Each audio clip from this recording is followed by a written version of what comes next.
கடவுளுடைய பிள்ளைகளாக நாம் வேதவசனத்தின் மேல் தாகம் உள்ளவர்களாய் இருக்கிறோமா? தீர்க்க தரிசன வார்த்தைகள் நிறைவேறுவதில் அக்கறை உள்ளவர்களாய் இருக்கிறோமா? வானமும் பூமியும் பொழுது போனாலும் கர்த்தருடைய வார்த்தை ஒருபோதும் பொழுது போகாது என்பதில் விசுவாசம் உள்ளவர்களாய் இருக்கிறோமா என்பதில் தாகம் உள்ளவர்களாய் இருக்க நாம் அழைக்கப்பட்டிருக்கிறோம். சமுதாயத்தில் ஒடுக்கப்பட்ட மக்களை, சமுதாயத்தில் முகம் கொடுக்க முடியாமல் வாழும் மக்களை, சமுதாயத்தில் அடித்தட்டில் மறைந்திருக்கிற மக்களை அனைவருக்கும் ரட்சிக்கப்பட வேண்டும் என்ற தாகம் இயேசு கிறிஸ்துவுக்கு இருந்தது. நாம் ரட்சிக்கப்பட வேண்டும் என்ற தாகம் இயேசு கிறிஸ்துவுக்கு இருந்தது. மற்றவர்கள் ரட்சிக்கப்பட வேண்டும் என்ற தாகம் நமக்கு இருக்கிறதா? 2000 வருடங்களுக்கு முன்பாக சிலுவையிலே தாகமாய் இருக்கிறேன் என்று சொன்ன இயேசு இன்றும் தாகமாய் இருக்கிறார்.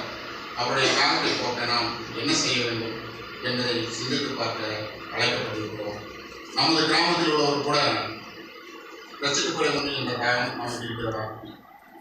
நமது பொங்கல் பகுதியில் இருக்கிற மக்கள் ரசிக்கப்பட வேண்டும் என்று இருக்கிறதா? நம்ம ஆலயத்தோடு வருகிறோம், ஆலயத்திலிருந்து போகிறோம். ரசிக்கப்பட வேண்டும் ஒவ்வொருவருக்கும் இருந்தால் நாம் கிறிஸ்துவனுடைய பிள்ளைகளாக கற்றுக்கொண்டவர்கள் நாம் மற்றவர்கள் ரசிக்கப்பட நாம் தாகமாக இருக்க வேண்டும் என்பதை இந்த தாகமாக இருக்கும் என்ற அவசரம் தலைவர்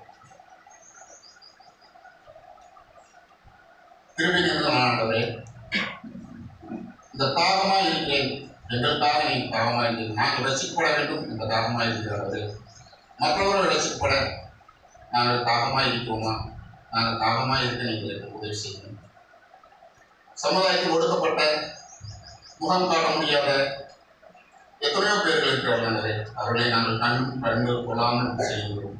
அவர்கள் ரசிக்கப்பட சுவிசேஷ தெரிவிக்க எங்களுக்கு ஞானத்தையும் அறிவையும் தர வேண்டுமா? இதற்காக வேண்டிக் கொள்வோம்.